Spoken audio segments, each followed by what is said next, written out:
ఇప్పుడు ప్రతి ఒక్కడు ఆ వెళ్ళేట్రంగా కంటైనర్ రాపి నాకు చూపెట్టి అంటాడు. అదే కదా, అది పెద్దకే ఇష్యూ అయిపోతాయి దాని మూలంగా. ఇంకోటి బియ్యం వెళ్తున్నాయి అనుకో, అది రేషన్ బియ్యం అని ఎడగని పెడతాడు రేపు పొద్దున. నేను ముందు సివిల్ సప్లైస్ ఒకటి రావాలి అని వీడు సోషల్ మీడియాలో అడవిడి చేశాడు అనుకోండి, వ్యాపారాలు ఎట్లా నడుస్తాయి? కుక్క పని కుక్క చేయాలి, గాడిద పని గాడిద చేయాలి.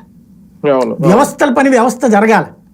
లోపం ఎక్కడుందో అక్కడ పరిష్కరించాలి. లోపం ఎక్కడుంది? బియ్యం మనం ఇచ్చే దాంట్లో ఉంది. తినదగ్గ బియ్యం ఇవ్వడానికి ఏంటి బాధ మనకి? ఏం రోగం మనకి?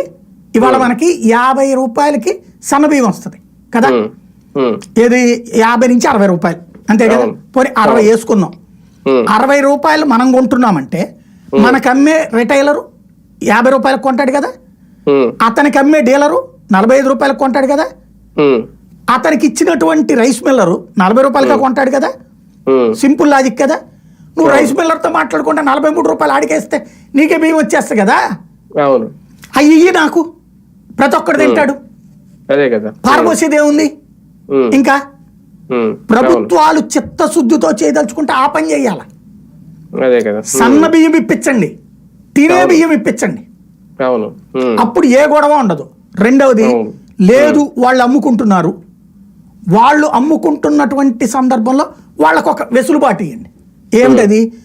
వైట్ రేషన్ కార్డు హోల్డర్లు